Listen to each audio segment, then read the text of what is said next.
Hello tout le monde, j'espère que vous allez bien, je suis ravie de vous retrouver dans ce crash test versus test également de ma nouvelle surjeteuse. C'est un crash test qui sera positif parce que je l'ai déjà utilisé, je connais cette machine et j'en suis très contente, mais je voulais en même temps vous la faire découvrir et en même temps faire le crash test pour que vous puissiez voir aussi comment elle fonctionne et la qualité de la machine Bernina L460. Pour toutes les personnes qui arrivent sur la chaîne, déjà bienvenue. Pour les personnes qui ne sont pas encore abonnées et qui suivent les vidéos parce que vous êtes des petits coquins, je vois les personnes qui ne sont pas abonnées, n'hésitez pas à le faire, ça aide la chaîne à évoluer, c'est très simple et c'est gratuit, n'hésitez pas à cliquer sur le bouton s'abonner, comme ça au moins vous serez tenu au courant aussi de toutes les vidéos qui sortent si vous cliquez sur la petite cloche et en plus de ça c'est gratuit et ça fait toujours plaisir. Pour les personnes qui ne savent pas qu'est-ce que c'est qu'une surjeteuse, je vais vous l'expliquer en quelques minutes, enfin quelques secondes. Une surjeteuse va vous permettre de surjeter, c'est-à-dire de faire un point zigzag beaucoup plus joli qu'à la machine à coudre parce que il est beaucoup plus travaillé avec les releveurs de fil, enfin les boucleurs plutôt supérieurs et inférieurs de la surjeteuse ainsi qu'une aiguille qui viendra maintenir le tout. Je vous montre ça après, pas de panique. Et elle peut également vous aider à surfiler et à coudre en même temps. Donc ça va faire un surjet à 4 fils avec 2 piqûres plus le boucleur qui viendra surfiler. Donc c'est vraiment une machine pour moi qui est géniale. Depuis que j'ai une surjeteuse, personnellement je ne peux plus m'en passer. Et toutes les personnes, tous les élèves qui font partie de la formation Enjoy Couture et qui ont vu le module surjeteuse dans le pack complet m'ont dit mais Nausicaa, depuis que j'ai vu ce module, c'est terminé, il me faut une surjeteuse. Donc voilà, tout le monde est d'accord sur le sujet, la surjeteuse c'est vraiment quelque chose de génial, pas indispensable attention, mais c'est génial quand vous l'avez, vous ne vous en passez pas. Je vais commencer par une présentation très simple des différents points que cette surjeteuse comporte. Déjà, elle a 2 aiguilles comme vous pouvez le constater juste ici, une aiguille à gauche, une aiguille à droite. Comme sur toutes les surjeteuses, elle a un boucleur supérieur ainsi qu'un boucleur inférieur, avec bien sûr juste au-dessus les roulettes, donc roulettes ou molettes, vous appelez ça comme vous voulez, qui gèrent la tension. Le petit avantage que je trouve qu'il y a sur cette surjeteuse, c'est que les 2 fils de l'aiguille en fait sont bien séparés, ils ne passent pas dans le même releveur, donc ça c'est top. Même au niveau de l'aiguille, je vous montrerai après, mais c'est vraiment très pratique parce que les crochets sont bien séparés, on ne met pas le fil dans un seul crochet. Vous avez une plaque juste ici qui est enlevable, donc hop, comme ceci, sans tout casser, c'est mieux. Donc une plaque qui peut s'enlever ou se remettre, donc ici je vais l'enlever pour le reste de la vidéo, ce sera plus simple pour vous montrer différents points. Vous avez juste ici la molette qui va tout simplement venir, donc comme le petit dessin l'indique, gérer en fait notre couteau. Donc je vais vous montrer et vous allez voir juste ici que ça va bouger. Alors c'est juste un petit peu flou, donc je vais vous mettre correctement pour que vous puissiez voir correctement. Quand je bouge la molette, ici ça va donc bouger soit de 5 mm le surjet, donc ça va couper de 5 mm tout simplement la valeur couture, jusqu'à 9 mm et ça c'est top parce que la majorité des surjeteuses vont jusqu'à 7. On a ici la petite molette qui va régler pour le point rouloté ou le point surjet. Et comme je vous le disais, on a également les 2 petits crochets juste ici au-dessus qui maintiennent nos fils séparément. On a également un différentiel, donc c'est la partie qui va pouvoir en fait jauger si vous... Enfin c'est vous qui allez jauger bien sûr, c'est pas la machine qui fait toute seule, mais jauger si vous êtes sur un tissu extensible, si pas, alors à ce moment-là vous vous mettez sur 1 pour les tissus en coton, ou alors si vous êtes sur un tissu qui a besoin d'être froncé, par exemple pour froncer on se mettra plutôt sur 2. Moi en général je suis sur 1 ou alors sur 0,7 si je suis sur un tissu extensible. Ici on a la longueur du point et ici on a le volant qui sert tout simplement à faire avancer la surjeteuse à la main, même si c'est pas quelque chose qu'on utilise très souvent à la main, on s'entend. Et quelque chose qui est vraiment génial également, c'est ce petit réceptacle. Quand vous allez surjeter, et bien ce que vous allez couper ne va pas tomber par terre mais directement dans le petit pot ici, la petite poubelle, moi j'appelle ça, qui réceptionne en fait votre tissu. Vous avez ici au-dessus la roulette qui va tout simplement être utilisée pour la pression du pied. Et vous avez ici, donc comme sur toutes les surjeteuses, hein, bien sûr, le releveur de pied, je vais y arriver. Ici, ce qui est vraiment génial, c'est qu'on a un petit coupe-fil. Honnêtement, je m'en suis déjà servi et ça fait vraiment l'affaire. C'est vraiment bien quand on n'a rien sous la main pour couper.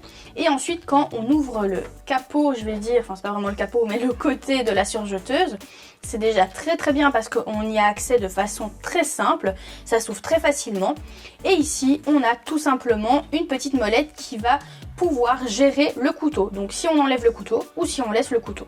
Et enfin, on a cette partie qui est une partie pour relever en fait tout simplement le pied presseur avec notre genou.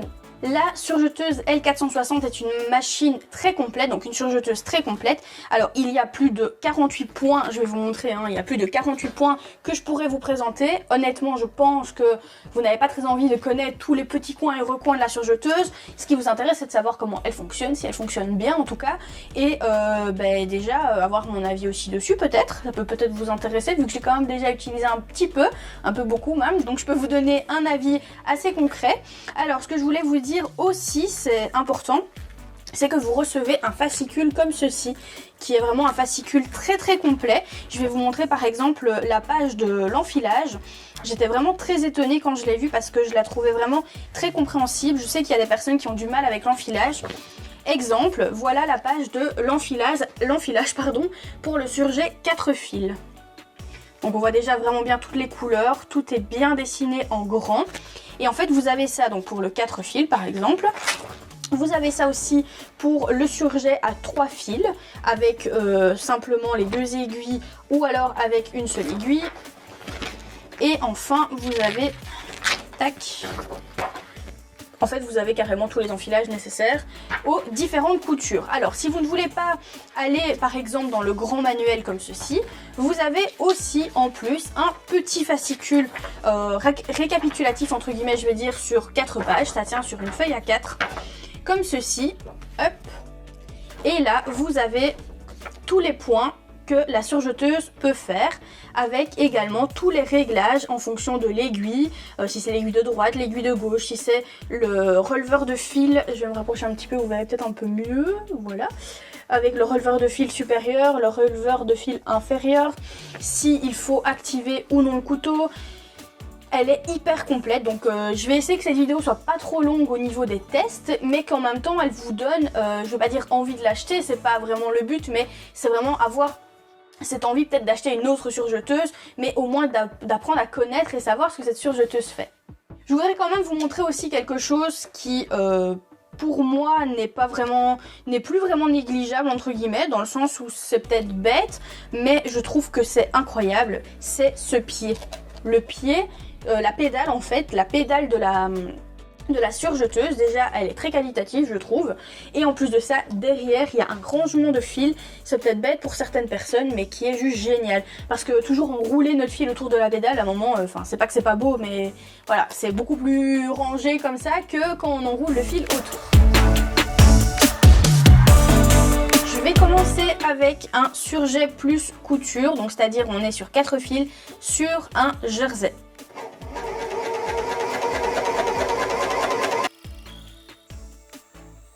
Ici je vais donc faire un simple surjet 4 fils, donc un surfil sur le bord d'un tissu simple en coton. Et je suis sur 6, donc c'est-à-dire que la majorité du temps la largeur d'un surjet est de 7, là je suis entre 5 et 6, donc il va être un peu plus petit. Et je vais maintenant faire le rouloté 3 fils. Donc pour cela, il faut tout simplement que je change mes réglages. Donc ici, on a tout le matériel nécessaire, vous pouvez le voir juste ici, pour tout simplement nettoyer, enfiler et également retirer l'aiguille. Donc en l'occurrence, moi ici, je dois enlever l'aiguille de gauche parce que je n'ai pas besoin de cette aiguille pour mon rouloté à 3 fils.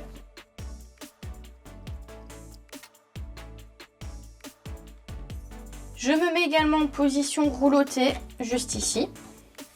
Je règle bien mes tensions.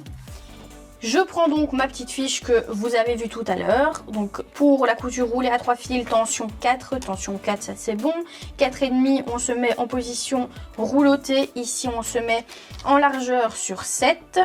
Donc au niveau de la découpe, on est sur 7, ça c'est bon. Et au niveau ensuite ici donc de la longueur du point, on est sur 2 et sur 1 pour le différentiel.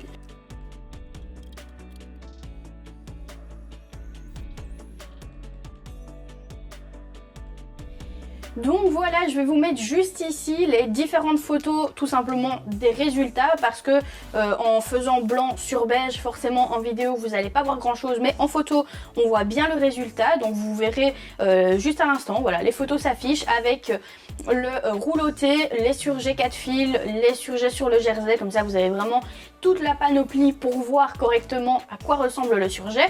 Maintenant vous allez me dire, ok, mais qu'est-ce qui la différencie d'une autre ? Je vais tout simplement vous donner mon point de vue à moi. Alors par exemple, j'ai une autre surjeteuse qui est celle de chez Lidl, la Singer de chez Lidl, qui fonctionne très très bien. Au niveau des points, elle va très très bien. Donc c'est-à-dire qu'on va avoir la même qualité de points pratiquement sans problème.